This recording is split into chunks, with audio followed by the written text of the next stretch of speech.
وَلِتَصْغَىٰ إِلَيْهِ أَفْئِدَةُ الَّذِينَ لَا يُؤْمِنُونَ بِالْآخِرَةِ، تاکہ مائل ہو جائیں ان لوگوں کی ان چکنی چپڑی باتوں کی طرف ان لوگوں کے دل جو آخرت پر ایمان نہیں رکھتے، جو دنیا میں مشہوری چاہتے ہیں کہ پتہ لگے جن شیخ صاحب بڑے علم والے نے، حضرت جی کے روحانیت کے کیا کہنے.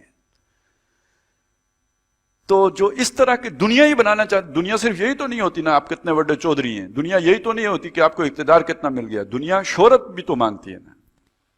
تو شہرت جیسے وہ فلم سٹار کو چاہیے ہوتی ہے، تو ایسے ہی کسی ٹیلی ویژن سٹار کو بھی چاہیے ہوتی ہے.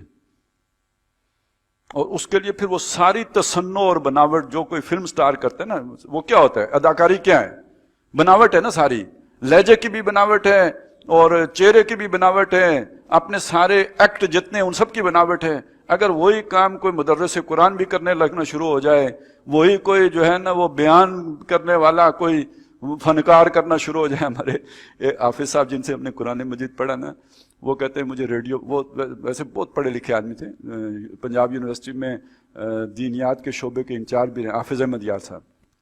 تو وہ ریڈیو پاکستان پر بھی انہیں مدعو کیا گیا جیسے اسلامی پروگرام ہوتے ہیں. تو کہتے ہیں مہینے کے بعد ایک پروفارما دیا انہوں نے کہ جی حافظ صاحب اسے پر کر دیں. میں نے کہا یہ کیوں پر کرنا ہے؟ کہتے جی آپ کو پیسے دینے. تو میں نے کہا میں نے تو پیسے نہیں لینے، میں دینی خدمت کے پیسے نہیں دیتا. انہوں نے کہا نہیں یہ ہمارا قانون ہے، لینے پڑیں گے، یہ فل، اس کے بغیر تو پروگرام ہو ہی نہیں سکتا. ہمارا تو سارا وہ ٹائم اور اس کے ساتھ یہ ساری چیزیں طے ہوتی ہیں، آڈٹ ہی نہیں ہو سکتا اگر آپ یہ نہ کریں. تو یہ تو ہماری مجبوری ہے، آپ بے شک کسی مسجد کو دے دیں، یہ آپ کی سردردی ہے، ہم سے لینے پڑیں گے. تو میں نے کہا کہ چلیں دے دیں، میں پر کرتا ہوں. کہتے سب سے اوپر لکھا ہوا تھا نام فنکار. تو کہتے میں پڑھ کے میں نے کہا اب کیا لکھوں میں؟ تھوڑی دیر سوچنے کے بعد میں نے کہا یار فنکاری ہی ہے، لکھ دیتا ہوں. تو بہرحال لیکن لوگ تو باقاعدہ اداکاریاں کرتے ہیں اور پھر ادھر ہی مشہور بھی ہوتے ہیں. وہ تو آپ اگر دیکھیں تو بالآخر اللہ تعالیٰ اوپر کا چھلکا اتار دیتے ہیں نا، وہ حقیقت کھل جاتی ہے. تاکہ ان لوگوں کی ان چکنی چپڑی باتوں کی طرف مائل ہو جائیں ان لوگوں کے دل جو آخرت پر ایمان نہیں، جو دنیا بنانا چاہتے ہیں. اور پھر انہیں آپ دیکھیں گے کہ انہی کے رنگ میں آپ کو رنگے ہوئے نظر آئیں گے. وہ جو ان کے جیسے شیخ ہوتے ہیں نا، جتنی ان کی، جیسی ان کی داڑھی ہوگی، جیسی ان کی مونچھیں ہوں گی، جیسے ان کی ٹوپی ہوگی، جیسے ان کے کپڑے ہوں گے، جیسے ان کی وہ منہ ٹیڑھا کر کے بات کرنے کا انداز ہوگا، تو شیخ کے سارے مریدوں کے اندر بھی جو ہے نا وہ خود بخود وہ آنا شروع ہو جائے گا. وَلَيَرْضَوْهُ. اب یہ اگلی بات ہے، شیخ انٹلیکچول بھی ہوتے ہیں، یا چلیں وہ انٹل کچکول ہوتے ہیں، جو بھی ہوتے ہیں، لیکن کچھ نہ کچھ ہوتے ہیں. اور اس کا نتیجہ وہ یہ، اس کا فائدہ کیا ہوتا ہے؟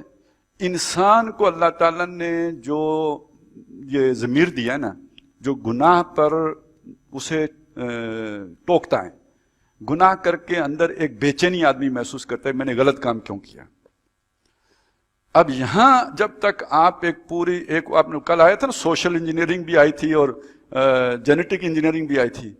تو اب یہ ایک اور انجینئرنگ درکار ہے، مائنڈ انجینئرنگ، تھاٹ انجینئرنگ، کہ جب تک آپ اس کے سوچ کو نہیں تبدیل کریں گے، گناہ کروانا اس کے لیے اس سے آسان نہیں ہوگا.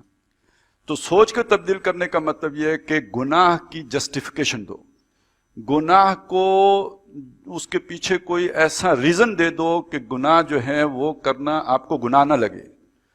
اب آپ ان سارے دانشوروں کو پہچان لیجئے جو آپ کو یہ بتاتے ہیں یہ جو سسٹم موجود ہے اسی کے اندر ہمیں جینا چاہیے. دلیل تو بڑی اچھی آئے گی کیونکہ بہت پیچھے وہی سے آ رہی ہے، غوث کتب ابدالم کی وہی یہاں آ رہی ہیں یہاں پہ. تو دلیل کیسے نہیں مضبوط ہوگی؟ دلیل علمی کیسے نہیں ہوگی؟ زخرف القول ہوگا تو علمی تو لگے گی. لیکن نتیجہ کیا نکلا ہے؟ یہ جو شیطانی نظام ہے، باطل نظام ہے، طاغوتی نظام ہے، اس کے ساتھ گزارا کرو. اگر نتیجہ یہ نکلا ہے تو پھر سمجھ لیں کہ دلیل کدھر سے آئی ہوگی. اسی طرح بے پردگی ہے، تو پردہ تو حضور کے دور کے لیے تھا نا جو قرآن میں حکم آیا ہے، ہمارے دور کے لیے تو نہیں ہے. کیسی بہترین دلیل ہے. تو سوچیں نا کدھر سے آئی ہوگی. جس نے یہ دلیل قبول کر لی، جسے آخرت کا ڈر ہوگا، وہ تو اس دلیل سے ڈر جائے گا کہ اللہ کا حکم چھوڑ دوں. لیکن جو دنیا بنانا چاہتا ہے اس کے لیے یہ دلیل تو بہت کارگر دلیل ہے. اب اس کا ضمیر اسے کچو کے نہیں لگائے گا. اسی قسم کی شے یہ اسلامی بینکنگ بھی ہے. ایک آدمی کو آپ نے حدیثیں سنائی کہ سود کتنا بڑا جرم ہے، کتنا بڑا جرم ہے، اس کے 70 حصے کرو، سب سے چھوٹا حصہ یہ ہے کہ ماں سے بدکاری کرے، کانپ جائے گا یا نہیں؟ یہ سارا آپ نے سنایا. اب اس کے بعد اسے معلوم ہوا کہ اصل میں یہ بات تو حبیب بینک کے لیے تھی. میں اگر اس کے پڑوس میں واقع دوسرے میزان بینک میں چلا جاتا ہوں تو یہ نہیں ہوگا. تو آپ کی وہ ساری حدیثیں میزان بینک کی مارکیٹنگ ہو جائے گی. اس سے زیادہ آپ نے کوئی نیکی امر بالمعروف نہیں کیا ہے. آپ کا ٹوٹل امر بالمعروف اسلامی بینکنگ کی مارکیٹنگ شمار ہو جائے گی. ایک بندہ ادھر سے پیسے نکالے گا، ادھر ڈال دے گا. تو آپ سمجھیے نا یہ کیا کیا شیطان کھیل کھیلے گا. یہ ہفتے کے دن مچھلیاں پکڑنے کا طریقہ ہے. جب تک آپ اگر مچھلیاں ڈائریکٹ پکڑ لیتے ہیں ہفتے کے دن تو آپ ڈریں گے، آپ گھبرائیں گے، آپ استغفار تو کم از کم کریں گے کہ اللہ غلطی ہو گئی. جب مفتی صاحب نے آپ کو ہفتے کے دن مچھلی پکڑنے کا اسلامی طریقہ بتا دیا، اس کے بعد آپ تو مطمئن ہو گئے. اب کیوں آپ ڈریں گے؟ آپ تو مچھلی ہنیم مریا کھائیں گے.